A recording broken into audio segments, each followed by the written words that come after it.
Hey, everybody, welcome to The Drop. It's ESPN's hockey podcast twice weekly, Tuesdays and Fridays. You can find it on the NHL and ESPN feed on Apple, Spotify, wherever you get your podcasts, and of course, the NHL and ESPN YouTube channel as well. I'm Greg Wyshynski, rolling solo this week because my co-host Arda Öcal is playing Han Solo in Florida with his Star Wars podcast, Never Tell Me the Odds. Ryan and Clinton down there, look at him. He's got his lightsaber out.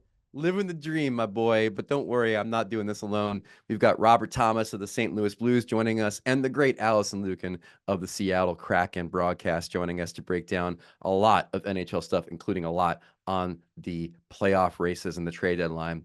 Before we get to that, some quick winners and losers since we did our last podcast. Winner, obviously, Auston Matthews. 51 goals in 54 games is outright sorcery for an NHL player in this day and age. 2 goals against the Arizona Coyotes. Matthews now on pace for 76 goals as we do this podcast this season. 50 goals in 54 games was the fastest to do it since Mario Lemieux reached 50 goals in 50 games in the 95-96 season. I have often said that Auston Matthews is basically the new Mario insofar as his goal-scoring prowess. I don't think we've seen a center with that kind of goal-scoring prowess since Mario, and now he's setting Mario numbers. So as we did the podcast today, kudos to Auston Matthews for the incredible offensive numbers. Maybe he's even added more since we've done this podcast. Loser, Morgan Rielly's defense team. Look at Gary Bettman upheld the 5-game suspension of Morgan Rielly for his cross-check to the head of Riley Grigg. That was to be expected.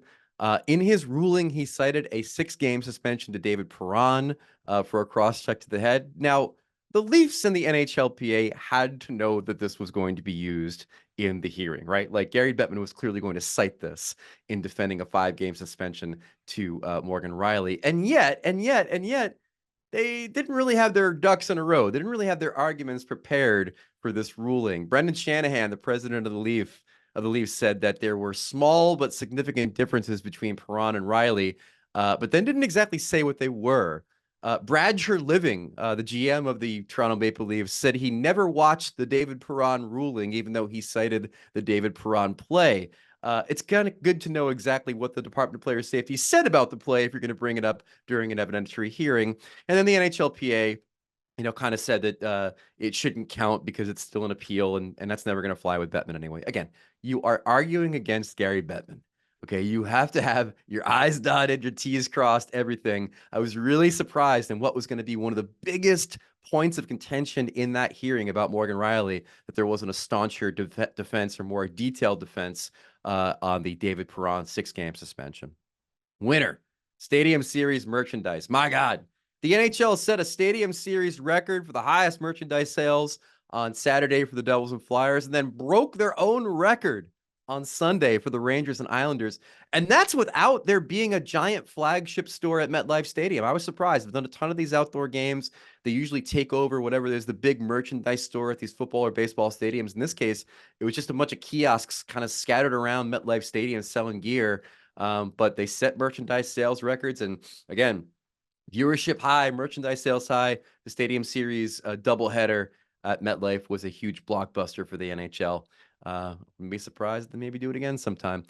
Loser, Kyle Dubas. I love Kyle. I love him. He's a wrestling fan like me. He's smart. He wears glasses. But the Penguins are so bad that he now finds himself in a real pickle. Should he trade Jake Guentzel or try and extend another over 30 player on a long-term deal on a losing team? And, some sources believe Guentzel's as good as gone that I've talked to ahead of the NHL trade deadline. But can the Penguins actually trade him? I mean, he's only the most productive line mate that Sidney Crosby has ever had.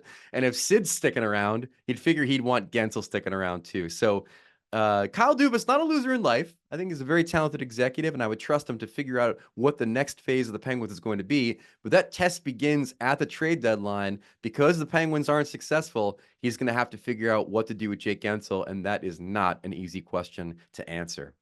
But now, a guy that I am pretty sure is not moving at the deadline. He is Robert Thomas of the St. Louis Blues, joining us on The Drop. All right, joining us now on The Drop is St. Louis Blues center Robert Thomas, an all-star having an outstanding season. You join us right now, and I noticed in the frame of the video in which we are speaking, you have a baby Stanley Cup To which I ask you, does every player who wins the cup get a baby Stanley Cup? Yeah, I'm pretty sure everyone gets a little replica mini one. A lot of people hang them up in the bars in their house and stuff, but couldn't be a better spot for it right behind the desk. That's sick. When you have guests over, do you have to stop them from lifting it and parading around with it? There's been a couple parties that have definitely it's been kind of entourage throughout the whole thing. So it's Yeah. always a fun piece to have in the house. Yeah, knuckleheads who want to drink out of the cup. I mean, that has got to be the biggest hassle in your life. Yeah, I mean it's only like a good half sip, but it'll Do do the job. Dude, shots are a thing, so I'm sure that it's been utilized now and again. Um, there are no less than 7 teams in the Western Conference wildcard mix right now. It's pretty intense, and I was wondering, how do you handle the emotional swings of a playoff race? Are you scoreboard watching? Are you standings watching? How do you deal with this day to day? Yeah, you know what?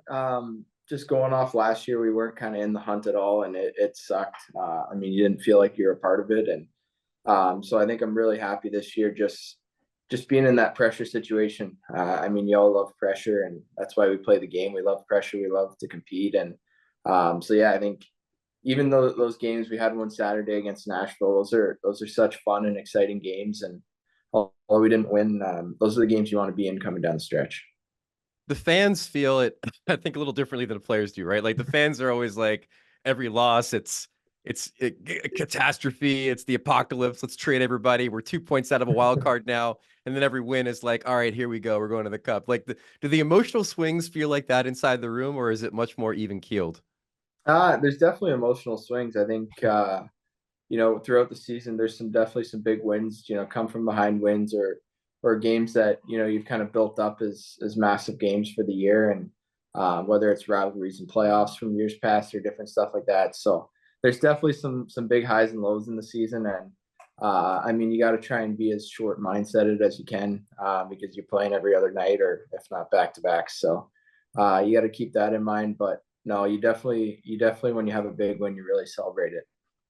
Now, obviously, the coaching change was a huge deal this season for the Blues. For those of us who don't know him, how different is Drew Bannister from Craig Berube? Yeah, I think personality wise, I think totally different. Chief's a vocal guy. He worries more about team dynamics and vocal and screaming when necessary. I would say Drew's kind of the opposite. He's more of a patient guy, more analytical, kind of hockey wise. He's big on that side of it. So I would say kind of throughout one year, it's polar opposite of people and personalities, but we've been playing really well for Drew lately.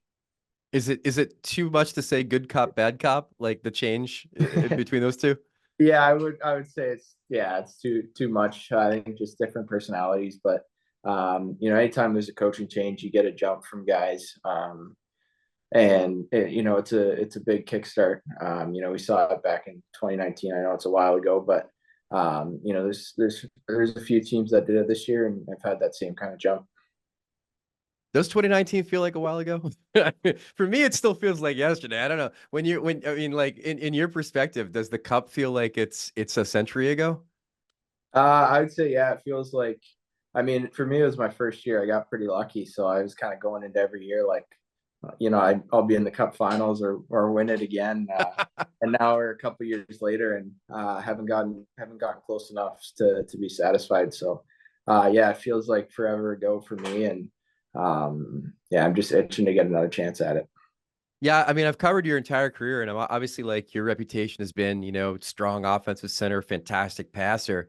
But I was looking at your numbers the other day, man. I think the entire NHL is sleeping on your defensive prowess and as a potential Selke Trophy candidate. Can you tell me a bit about how your defensive game has developed during your career?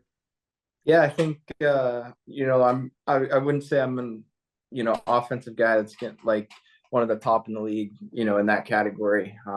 There's guys that can just make so many more plays and score and use their speed and different things. So you look at ways to kind of get better. And for me, it was defensively. I think I put a big emphasis on it this summer and improving the 200-foot game. And I knew I was going to be matched up against top lines all year long. And if I didn't work on that side of it, then we wouldn't be doing too well. So it was a big emphasis for me this summer, and I feel like I've taken a big step defensively, but obviously there's always room to grow.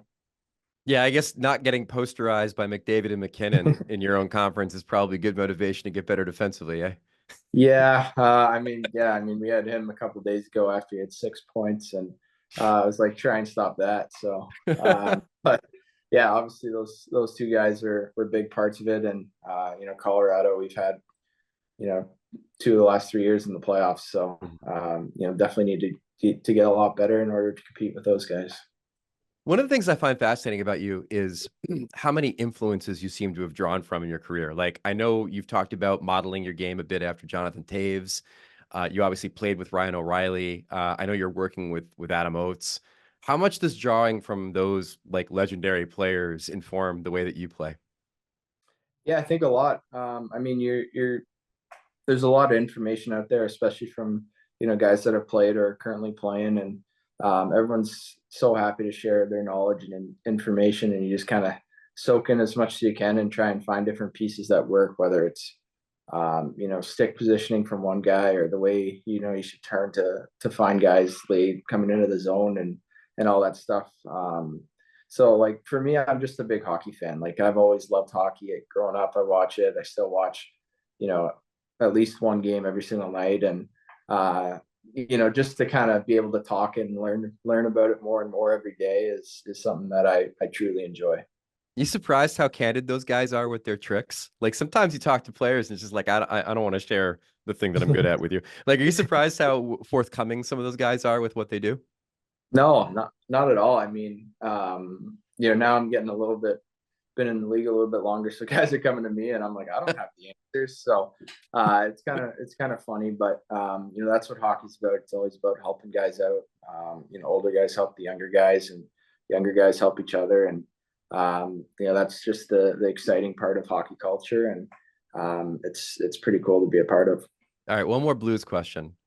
Are you moderately surprised that Jordan Binnington hasn't had a fight this season? It seems like it was trending there for a little bit. Are you surprised he hasn't dropped the gloves yet? I mean, maybe. I remember last game he was kind of circling the red line when we were pulling the goalie for the extra attacker. I just looked over and he's skating right across the red line.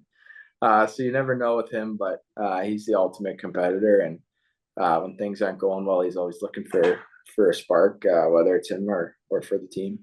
Yeah, I've been trying to wrap my brain around him forever. Like, I mean, he's an up and down guy. He's super intense. Is he the same intensity behind the scenes that we see on the ice, or is he a little bit more mellow? No, I think once he turns the helmet on, there's a different beast. But he's a pretty calm, cool, collected guy. He's pretty smart. Like he thinks through everything, and he's got a plan. So it's pretty interesting when you see him throw the helmet on. It's the same for a lot of people. They have totally different personalities when they step on the ice with their helmet on. So Yeah. it's pretty cool.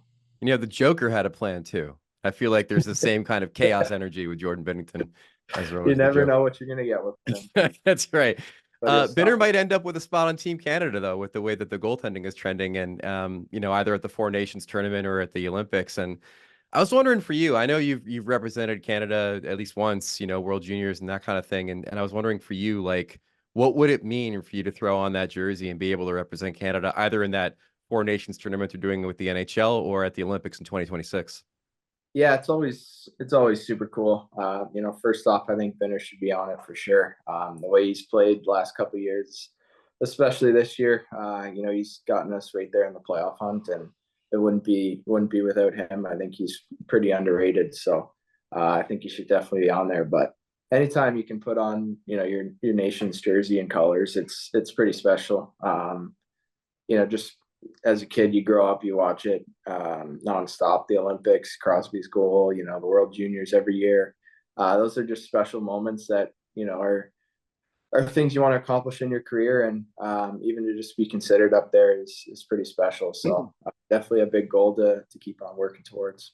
I was there for Crosby's goal. I didn't find it special as an American for some reason. I found it to be very sad. Oh yeah. Oh No, yeah. honestly, dude, when I was in Vancouver and I saw how happy it made all the Canadians, like all around Vancouver and all across the country, I'm like, all right, even though this sucks for an American, I had to give at least a tip of the hat to the fact that it was an incredible moment for Canadian hockey. Yeah, I mean, Canada lives and dies with hockey. Yeah. You see it at the World Juniors when they don't win. It's like the world's ending. So it's pretty cool to be a part of, especially when you can get the win and win the tournament. But when you don't, it's painful for the entire country. All right, two more for you. You were an Oompa Loompa for Halloween. What was that like? I'm not in charge of my Halloween costumes. I've never been the most creative guy, so the old lady does that. So your partner wanted to be, what was it, Violet Beauregard? Uh, I I think that's what it was. Well, so some Wonka adjacent character. So yeah, when that's established, then you have to become something Wonka related. Why weren't you Willy Wonka? Why did you choose an Oompa Loompa then? I got no question. I showed up and I was told to put this on, and that was the end of it for me. So, uh, Hey, I think it's a smart way to handle it. I think it's a smart way yeah, to handle it's it. the easiest way for sure. Finally, I asked this of a bunch of guys at All-Star Weekend. I was curious about you. Um, if you could own one piece of sports memorabilia, either from the past or currently, what would it be? Or do you have something really dope that you own already that you're really proud of? I would say for me, it's gloves. I think gloves are the coolest. Interesting. Um, I don't know. It's something like you see a stick and you're sitting on the wall and you're like, I'm never gonna touch it or use it or something. But I feel like if you have a cool, whether it's like Crosby's goal, his gloves that he wore, like something like that, I feel like it's really cool where you can take it off, put it on your hands, and just kind of feel the moment a little bit. So that would be my answer for sure. That's a tremendous answer. Like to own the Mario 5 goals, 5 ways gloves, and throw them Yeah, on something and be like like, that. these are the hands that made magic kind of deal. Yeah, like I feel like if you have a stick on the wall or skates, like you're never gonna put skates on or something. Yeah. So I feel like gloves are just pretty easy and something that you can kind of cherish. Would you wash them? No, no, not a chance. All And I'd be right. fine if my hands stunk every time I took them I, out. I was gonna say maybe you throw them inside a glass or something like that for the benefit of the guests in your home, but Yeah, that's pretty cool. That's a great answer. Well, Robert Thomas, continued success this season, man. An absolute star for the Blues, and hopefully we get to see you in the playoffs. awesome. Thank you. Joining us now on the drop is Alison Lukan, an Emmy-winning analyst for the Seattle Kraken, and of course, a co-host of the Too Many Men podcast, one of my favorite hockey podcasts out there. Thanks for joining us on the show. Let's get right to the team you know best. The Kraken are hanging in the playoff race. What has to happen for them to make the playoffs for the second time in their long and storied history? Well, thanks for having me first and foremost, Greg. I think when you look at the Kraken, there are two really critical ingredients for them. And the first is health. And this is not a new issue for many teams, but they've dealt with a lot more injuries than they have, especially last year when they were able to find such success. So health will be ingredient number one. And number two is consistency. This is a team that will run off a string of games with points and wins and then fall off and run off a string of losses. And so not getting stuck in the losing place and being able to rebound, not just game to game, but period to period, is going to be crucial if they want to be in the conversation for a post 82 game season. How much do you think last year helped them? Like we were talking to Robert Thomas of the Blues before on the podcast about like the stress and strain of the playoff race and how every day seems to be a new emotional swing for the 4 or 5 teams that are chasing the wild card in the West. How much do you think what they went through last year will help inform them on how they react to the emotions of this year? Yeah, I think it's been a little different. The room is a little different. They had some players move out, some new players move in. But I think that like any team that's, and this is a young team, obviously, but when you finally do get into the playoffs, that's one less thing you have to worry about. Can we do it? It's now, how do we do it? Let's do it again. And so I think that confidence boost is huge. And I think the knowledge of what it takes and the knowledge of the league and the division now here too has been really critical. That first year, that COVID year, was just bizarre. So Yeah. I think to finally have a normal season and to be able to make it to the postseason lets them feel comfortable that if they can get that consistency, that they can find a path back. All right. So they're one of the teams that gets mentioned around the trade deadline, as do many teams. Are they going to add? Are they going to subtract? But I guess in a general sense, as we get close to the deadline at the beginning of March, what's your sense of it? Like, do you think it's going to be busy, or is it going to be another year where it's like all hype and then, a fourth line winger gets traded and we all celebrate because something finally happened on TSN. Well, it's interesting, right? I think I'm actually becoming a big fan of the early trades, like trades around that All-Star break for a couple reasons. I just love the dialogue. I love that the trades happened during a downtime when the player has a little bit of time to acclimate to a new city, to a new team, if they have family, pets, what have you. Systems, they can get all acclimated. And it's just like pulling the goaltender. The earlier you do it, the more of a chance you have to win. So make the trades earlier, I say. But, the big ticket players are now off. A lot of the big ticket players are off the board. Mm-hmm. Everyone's watching Calgary. I think everyone's going to keep watching Calgary and maybe Nashville, but I don't think it's going to be that busy. I think it's going to be a lot of little, like you said, little pieces moving back and forth, augmenting. But I don't think we're going to have, oh crap, moments this year. I wish people would pay attention to who makes early trades. Like Jim Rutherford's been notorious for getting on the ball pretty early as far as trying to get his guys and not playing the deadline game. He's always been like that. Like take a tip from a guy who's built Stanley Cup winners in two separate cities. Like, why aren't you doing what the smart people do?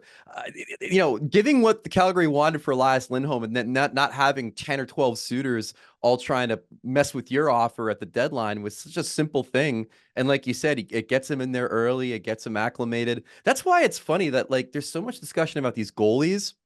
It's the hardest position in hockey to get acclimated to. The idea that these guys are going to be like, let's add Jake Allen on March 8th and then everything will be fine. What the hell are you talking about?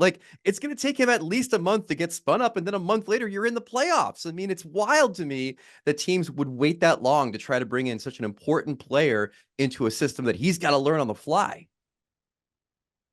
Totally. I mean, look at what happened to Sergei Bobrovsky when he went to Florida, and that was an off-season signing. Yeah. And it took him a whole season plus because the defense in front of him was playing completely differently than the system that he'd played behind the vast majority of his career. And he just kept getting burned by those cross-seam passes. So I'm with you. Like goaltending, if you're going to add one, it's got to be from within your system. Bringing them in at the deadline is not a recipe for success, in my opinion.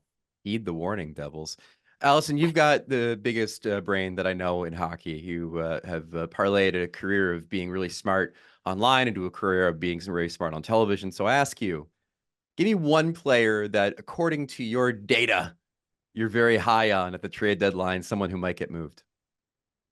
So a player that I think would be interesting, and I mentioned this team as someone who might move out of the playoff hunt earlier on a different show, is Nashville. What are they going to do, right? And if someone wants to go after maybe a nice supporting defenseman, why not go after Alexander Carrier, right? Mm-hmm. He's down there. He is really, really, really good at entries and getting a scoring chance after them. He's really good at getting a retrieval and then exiting the puck with control. And he's also really good at defending against entries. He's been playing top 4 minutes. So I think this is, a nice 27-year-old player on an expiring contract that could give you some strength. And you can never have too many defenders in a playoff push. You cannot. I'm going to say somebody, you can tell me if I'm right or wrong because you know this player pretty well, but to me, Alexander Wenberg is somebody I really like, especially on a contending team. There's been kind of some smoke around the Rangers or the Avalanche. That's a perfect spot for him. I don't think you want to expect him to be your top line guy, your number 2 guy, but fit him into your third spot in the pecking order as far as center.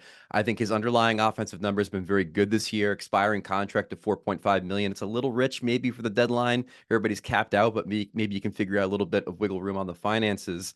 But there you go. Alexander Wenberg, an object of obsessive hockey romance novelist, but also a pretty productive player down your lineup, in my opinion. Am I right or wrong on Wenny?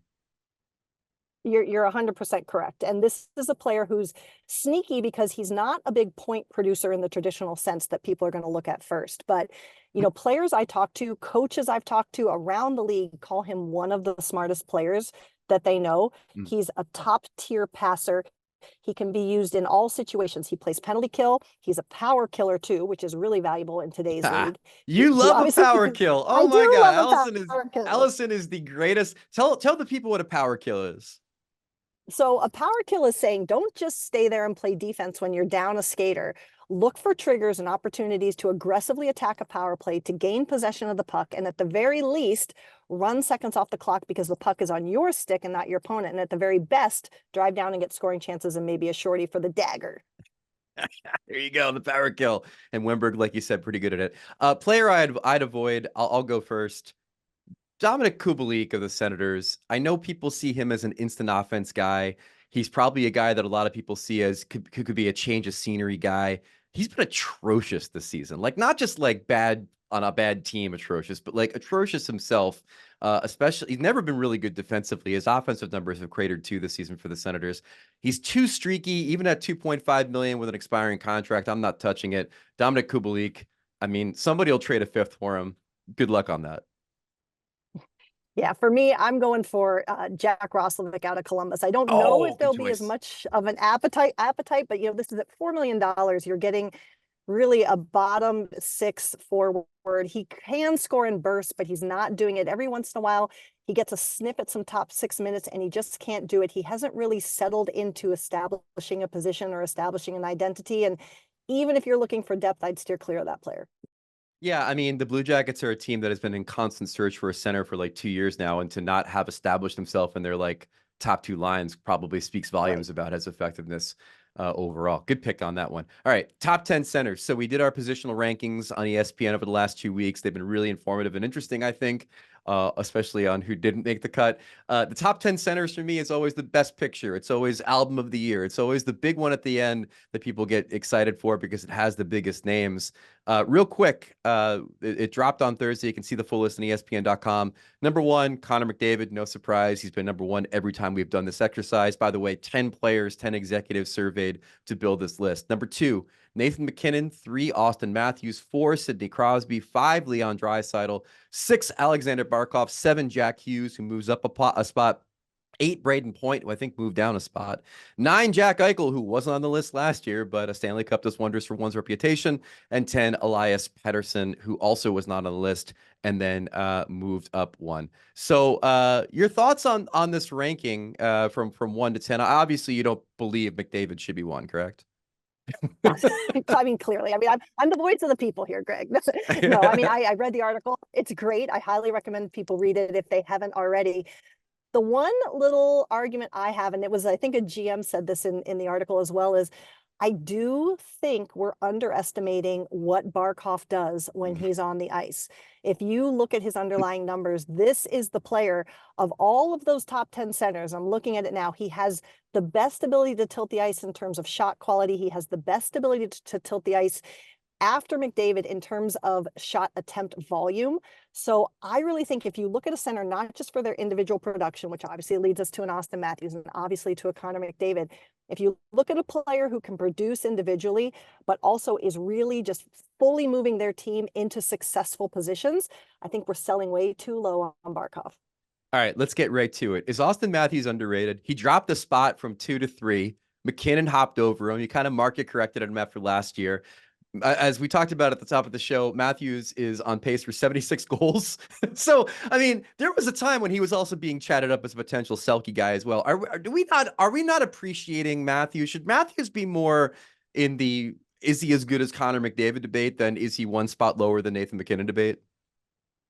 Yeah, I think so. But, Leafs fans can't be happy about anything. So this is what we have to put up with here is, we have to be upset about everything except the guy who's like literally setting historical records here. But I agree. I think that if you look at what he's doing, and particularly when you add the narrative as an American-born player, and I do think he gets undersold. His offensive production is so strong.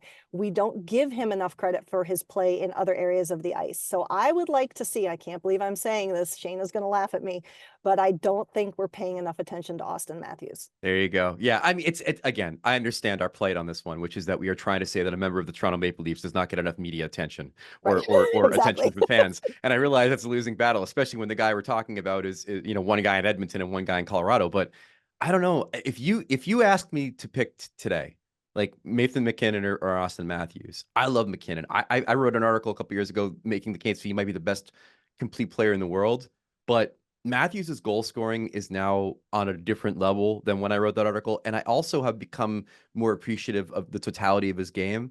I kind of believe he got jobbed here. I think he should be number 2 behind McDavid and maybe in a conversation of being a little bit closer to Connor than he's gotten credit for. Now, the other one I wanted to ask you about on the other side of the coin, which is Is Sidney Crosby overrated at this point?